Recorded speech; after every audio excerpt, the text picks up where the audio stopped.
बोल श्री पिप्पलादेश्वर भगवान की जय। कहते महाराज च्यवन ऋषि के एक बेटा हुए जिनका नाम था दधीच। जो दधीच ब्राह्मण है उनके ऋषि हैं दधीच महाराज, जो भगवान शंकर के परम भक्त थे। दधीच जी महाराज की पत्नी का नाम था सुवर्चा। सुवर्चा कहते महाराज इनकी पत्नी थी।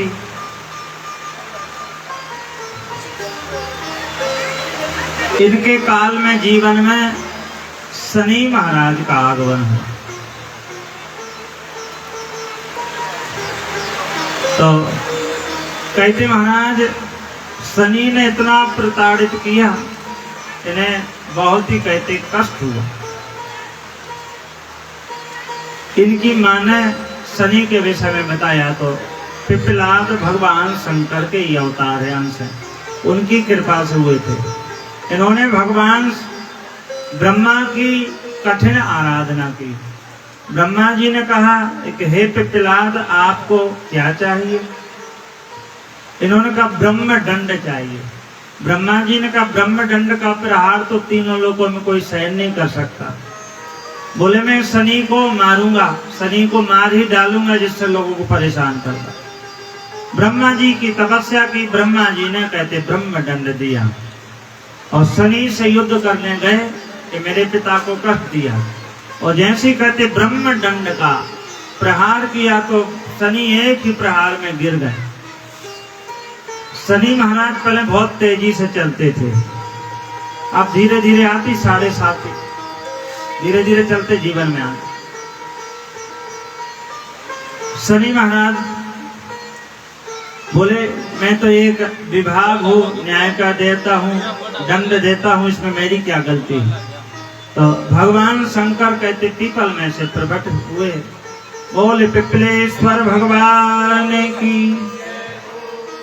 और पिप्पलाद से कहा कि भक्त जो मेरी पूजा करेगा, पीपल पूर्णिमा आती है, पीपल पूर्णिमा के दिन पीपल की पूजा करे। भगवान शंकर कहते उस समय मेरा वास होता है।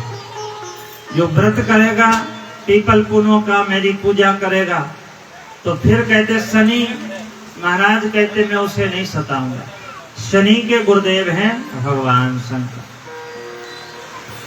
तो ऐसे महान संत दधीच जी महाराज, उनके पुत्र पिप्पलाद हुए थे,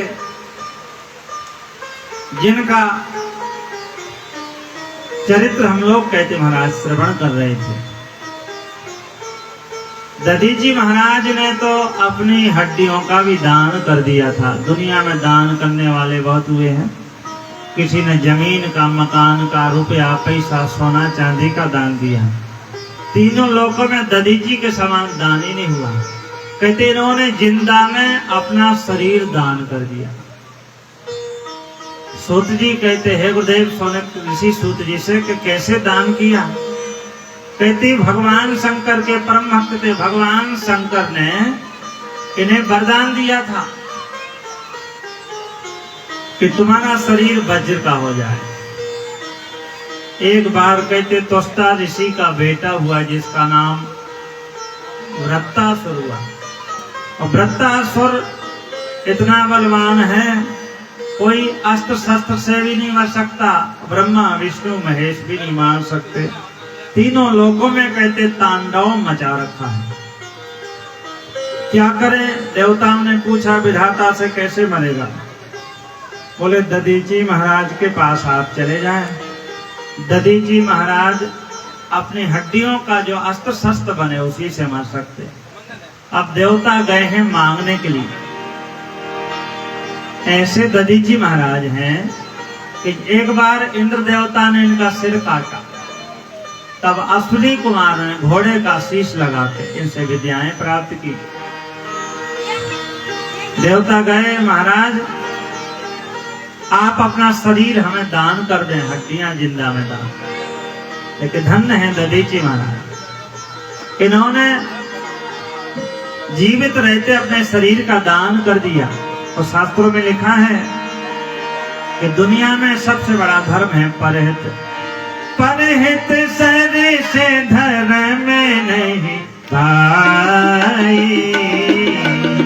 परहित सर से धर्म नहीं भाई, पर तेरा समय नहीं अधमाई, पर तेरा समय नहीं अधमाई। परहित सर से धर्म नहीं भाई, पर तेरा समय नहीं अधमाई। परहित बस जिनके मन माही, तिन कहूँ जग दुर्लभ कछु नाहि, तिन कहूँ जग दुर्लभ कछु नाहि। परहित पराया हित जो चाहे, कहते किसी के काम जो आए उसे इंसान कहते हैं, परया दुख दर्द अपनाए उसे इंसान कहते हैं। परहित सबसे श्रेष्ठ, इससे बड़ा कोई धर्म नहीं। आपने देखा जटायु की कथा सुनते हो कि जानकी जी को बचाते समय कहते पंख कट गए परहित में, तो भगवान ने सारूप मुक्ति दी। परहित के जैसा कहते आनंद नहीं है। आप कितने बढ़िया पकवान बना के खाएं और कोई भूखा बैठा हो साहब, एक बार उसे खिलाकर देखें फिर खाएं आप, तो कितना आपको आनंद की अनुभूति हो। दधीची महाराज ने हड्डियां शरीर का दान कर दिया। उसी समय विश्वकर्मा ने इनके शरीर के अनंत कहते हथियार बनाए हैं। शस्त्रों का अक्षय कोष बन गया कहते शरीर। इस प्रकार कहते महाराज मेरुदंड बना, उसका बन गया वज्र। कहते वज्र बना दिया।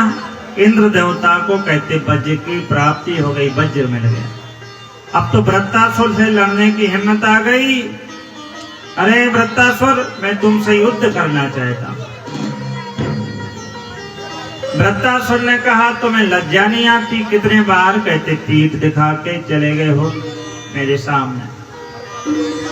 आज कहते दधीची महाराज का आशीर्वाद है, वज्र था। वृत्तासुर ने एक हुंकार मारी, इंद्र कांपते कांपते वज्र नीचे गिर गया। एक बार कहते इंद्र देवता वो निगल गया। इन्होंने भगवान नारायण कवच की शिक्षा प्राप्त की गुरुजी से, तो जैसे ही प्राणवायु श्वास बाहर ली तो मुख से बाहर आ गया। उसी समय वृत्तासुर भगवान की स्तुति प्रार्थना करता है। इंद्र देवता से कहता कि हे इंद्र देवता, मैं मरने से नहीं डरता हूं।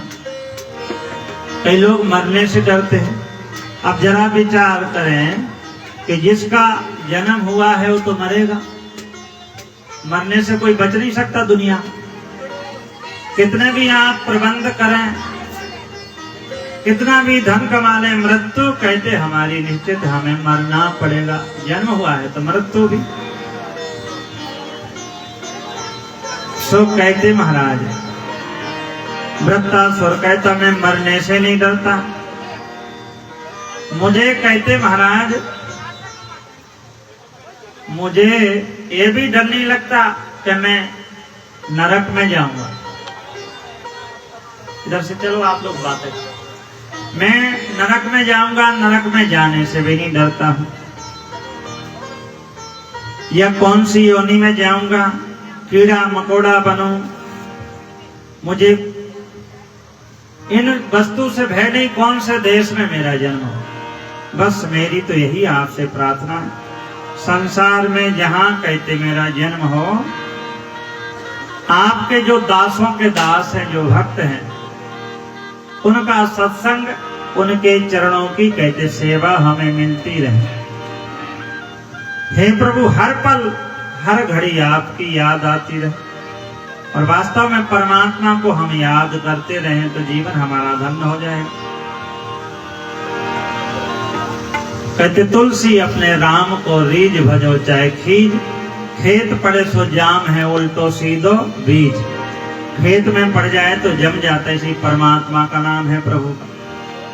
हे प्रभु, हमें हर पल आपकी याद आती रहे, आपसे मिलने की लगन तड़प बनी रहे। कैसे? बोले अजात पक्षायो मातरम खल। जैसे पंखहीन पक्षी घोंसले में रहता है, उसकी माँ चिड़िया दाना चुगने जाती है, पक्षी बार बार इंतजार करता है मेरी माँ आ जाए, मैं तो उड़ नहीं सकता। जैसे पक्षी पंखहीन पक्षी अपनी माँ पिता को याद करता, वैसी मैं आपको याद करता रहूं। जैसे गाय का बछड़ा होता है छोटा सा, और गोधूली वेला आए तो फड़फड़ाता है कि अपनी माँ का दूध पिए गाय के लिए, उसी प्रकार मैं भी आपको तड़पता रहूं। जैसे सुहागन स्त्री का पति विदेश चला जाए, पल पल कहते अपने प्रियतम का चिंतन करती, बोले ऐसी मैं भी हर पल आपकी याद करता हूँ, आपकी याद आती रहे। वृत्तासुर यही भगवान से प्रार्थना कर रहे, हर पल तुम्हारी याद आती रहे प्रभु जी, आती रहे। हर पल तुम्हारी याद आती रहे प्रभु जी, आती रहे। तेरी छवि मन को लुभाती रहे, तेरी छवि मन को लुभाती रहे। हर पल तुम्हारी याद आती रहे प्रभु जी, आती रहे। हर पल तुम्हारी याद आती रहे प्रभु जी, आती रहे।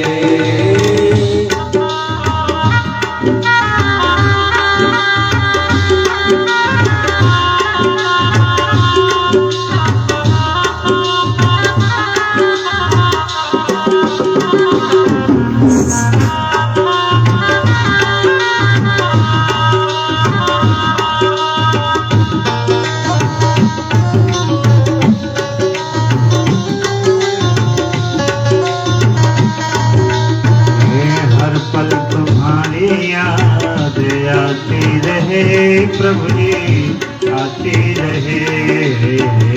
हर पल तुम्हारी याद आती रहे प्रभु जी, आती रहे। फूले और कलियों में तेरी खुशी हो, फूले और कलियों में तेरी खुशी हो। फूले और कलियों में तेरी खुशी हो, और कलियों में तेरी खुशी हो। बुलबुल के गीतों में तेरी हंसी हो, बुलबुल के गीतों में तेरी हंसी हो। पानी तुम्हारा गुण गाती रहे प्रभु जी, गाती रहे। वाणी तुम्हारा गुण गाती रहे प्रभु जी, गाती रहे। तेरी छवि मन को लुभाती रहे, तेरी छवि मन को लुभाती रहे। हर पल तुम्हारी याद आती रहे प्रभु जी, आती रहे। हर पल तुम्हारी याद आती रहे प्रभु जी, आती रहे। ओ वाणी तेरे गुणी गाती रहे। हर पल तुम्हारी याद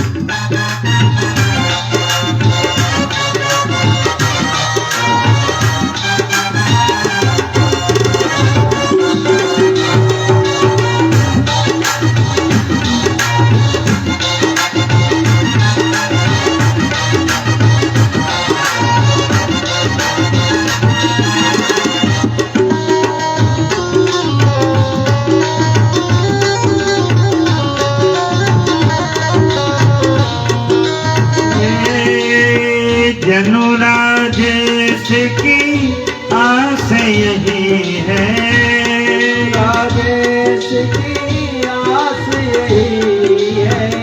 राम मिलन की चाह यही है। राम मिलन की चाह यही है। जनु राजेश की आस यही है।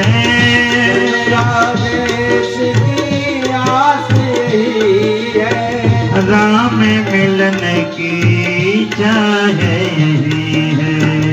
राम मिलन की चाह यही है। कौन कौन राम जी से मिलना चाहे तो जब ऊपर हाथ उठा के भाव से गए। वाणी तुम्हारा गुण गाती रहे प्रभु जी, गाती रहे। वाणी तुम्हारा गुण गाती रहे प्रभु जी, गाती रहे। तेरी छवि मन को लुभाती रहे। तेरी छवि मन को लुभाती रहे। हर पल तुम्हारी याद आती रहे प्रभु जी, आती रहे। हर पल तुम्हारी याद आती रहे प्रभु जी, आती रहे। वृत्तासुर भगवान की दिव्य स्तुति प्रार्थना कर रहा था। उसी समय इंद्र देवता ने छल कपट पूर्वक कहते एक भुजा काट दी, दूसरी भुजा काटी और शीश काटा।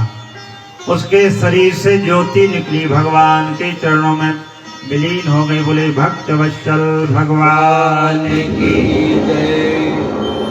कहते वृत्तासुर था तो राक्षस, लेकिन ये अगले जन्म में चित्रकेतु नाम का ही राजा था। इसने भगवान शंकर का अपराध किया, अपमान किया था। तो माता पार्वती ने शाप दिया था तेरे आचरण राक्षस हो जैसे है, तू राक्षस बन जा। लेकिन संस्कार थे चित्रकेतु नाम का राजा, गति मुक्ति हुई। भगवान शिव का ये ऐसा परम भक्त था। तो कहते दधीची महाराज की हड्डियों के द्वारा जो शस्त्र बनाया उसी से इसकी मृत्यु हुई, ये मर गया।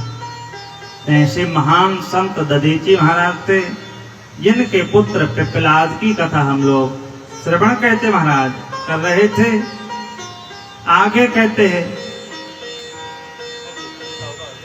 इस शिव के ही अवतार थे पिप्पलाद। इनका विवाह राजा अरण्य की बेटी कहते महाराज पद्मा से कहते इनका विवाह हुआ था, जो पार्वती का ही अवतार थी। मानो इस प्रकार इनका विवाह संपन्न हुआ। तो ऐसे पिप्पलाद ऋषि के रूप में दधीची महाराज के वंश में इनका जन्म हुआ था। पिप्पलेश्वर भगवान की कथा सुन रहे थे। बोले श्री पिप्पलेश्वर भगवान की जय। हरे